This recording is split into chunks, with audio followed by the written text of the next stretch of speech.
तो दोस्तों, अभी हम आपको डॉक्टर साहब से आपकी बातचीत कराई। अब हम आपको राम मेहर सिंह जी से मिलाते हैं, जो 55 एकड़ में बहुत बड़ी और ऑर्गेनिक खेती कर रहे हैं। तो राम राम राम मेहर सिंह जी, बहुत अच्छा लगा आपके गांव आए। और बहुत सारे किसान भाई हमसे जुड़े हुए हैं। हम चाहते हैं कि उनके भविष्य के लिए, उनके बच्चों के भविष्य के लिए और उनकी अच्छी इनकम के लिए उनको भी लाभ मिले और वो भी ऑर्गेनिक खेती को अपनाएं। क्योंकि बहुत सारा पेस्टिसाइड हम भी सुनते हैं, अब अधिकारी लोगों के साथ चलते हैं, सुनने में आता है बहुत सारी बीमारियां, बहुत ज़्यादा केमिकल खेती के कारण आजकल परेशानियां बढ़ रही हैं। तो ज़रा बताइए, आपको क्या क्या संघर्ष हुआ, कैसे आपने अपनाया, शुरुआत में कोई परेशानी हुई और आज आपको क्या फ़ायदा हो रहा है? हाँ जी, जैविक खेती में जब आप स्टार्टिंग में करते हो तो बहुत सारी परेशानियाँ, कठिनाई और अपने समाज भी सब आपको कहेगा कि आप गलत काम कर रहे हो। लेकिन अपने घर के लिए आपने स्टार्ट करना चाहिए जैविक खेती। और जब आहिस्ता आहिस्ता आप सीख जाओगे तब आप इसको प्रोफेशनल तौर पे आगे भी बढ़ा सकते हो। इसमें जैविक खेती में एकदम आपने इंसेक्टिसाइड, पेस्टिसाइड को, यूरिया, डीएपी को एकदम छोड़ना नहीं है। पहले अपनी मिट्टी को मजबूत करना है।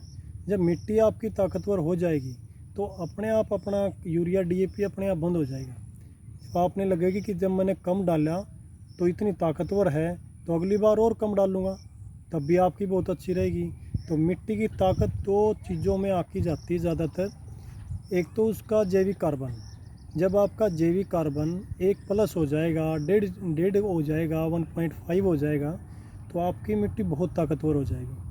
अपने यूरिया, डीएपी डालने की नाम मात्र बहुत कम ज़रूरत पड़ेगी। अगर आप और भी जैविक माध्यम से कुछ चीज़ें बनाओगे, अपने गोबर मूत्र से जो भी बनाओगे, वो बहुत ज़्यादा काम करेगा आपको।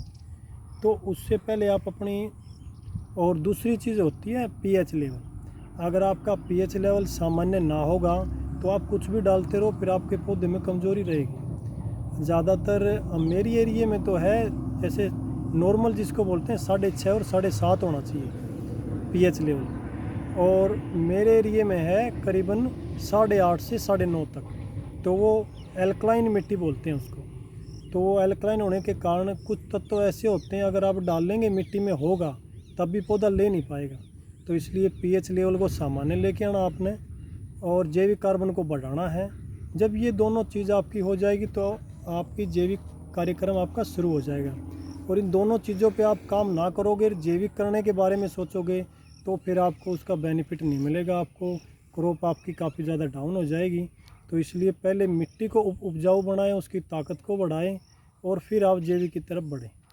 अच्छा राम मेहर जी, किसानों को एक चिंता और रहती होगी कि ये ऑर्गेनिक खेती के मार्केट में क्या सिस्टम है, मार्केट में उन्हें दिक्कत तो नहीं आती, डिमांड क्या है? डिमांड तो बहुत अच्छी है, लेकिन लोगों का फेथ नहीं है कि आप जो दे रहे हो वो ऑर्गेनिक है या नहीं है। तो उसके लिए कोई सर्टिफिकेट की ज़रूरत पड़ेगी? कोई सर्टिफिकेट की तो ज़रूरत पड़ेगी, उसके बावजूद भी आपकी लोकल, आपकी फेस वैल्यू और आपके प्रोडक्ट की रहेगी। अगर आप प्रोडक्ट दोगे, जो बंदा खाएगा उसको लगेगा कि मार्केट में जो मिल रहा है उससे कुछ अलग है, तो अच्छा है, क्वालिटी अगर दोगे तो वो मान जाए। तो वो क्वालिटी आप जब लोकल एरिया में आपके गांव के लोग भी इस्तेमाल करते होंगे? गांव के लोग इस आसपास बारे के में गांव के अवेयर लोग? कम है, और शहर वाले ज़्यादा अवेयर है। अगर आप जैविक करके अगर इसको बेचोगे तो आपको शहर में ही बेचना पड़ेगा। नहीं, जैसे टेस्ट में भी डिफरेंट होता है। हम बड़े बड़े मेट्रो शहरों में रहते हैं, हम वहाँ घिया खरीदते हैं। आज हमने आपके घर खाना खाया, हमने पाया कि वो घिया एकदम घी के बराबर घुल रहा था मुंह में, बड़ा ही डिफरेंट उसका टेस्ट था। तो जब पहली बार आदमी इसको इस्तेमाल करता है तो उसको तो पता चल जाएगा कि इसमें थोड़ा टेस्ट में हमें फ़र्क आ रहा है। तो उसकी डिमांड गांव देहात के और आसपास के लोगों में कुछ बढ़ती है। आपके यहाँ से कोई सब्जियाँ? यहाँ ना, हमारे यहाँ तो हम तो ऐसा नहीं कि रासायनिक अभी रेट में देते हैं।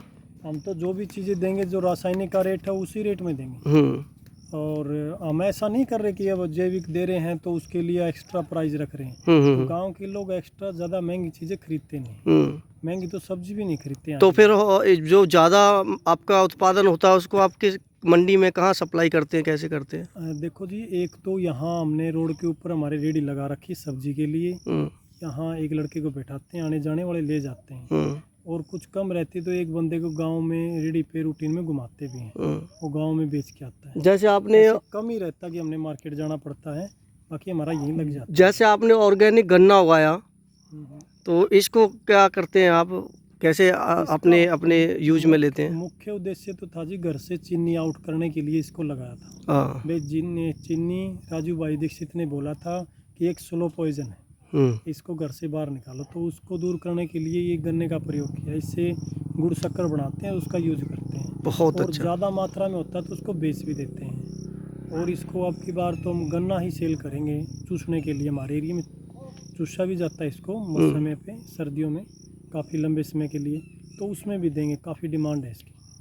बहुत अच्छा लगा राम मेहर सिंह जी आपकी बातें सुन के, और आशा करता हूँ किसान भाइयों को आपसे जुड़कर अच्छा लगेगा। आप अपना मोबाइल नंबर छोड़ना पसंद करेंगे क्या? हाँ हाँ जी, कुछ किसान भाई अगर आपसे जुड़ना चाहें तो आप अपना मोबाइल नंबर छोड़ दीजिए। हाँ जी, 9991000067। बहुत बहुत धन्यवाद राम मेहर जी, बहुत बहुत धन्यवाद। ओके जी, नमस्ते। नमस्ते।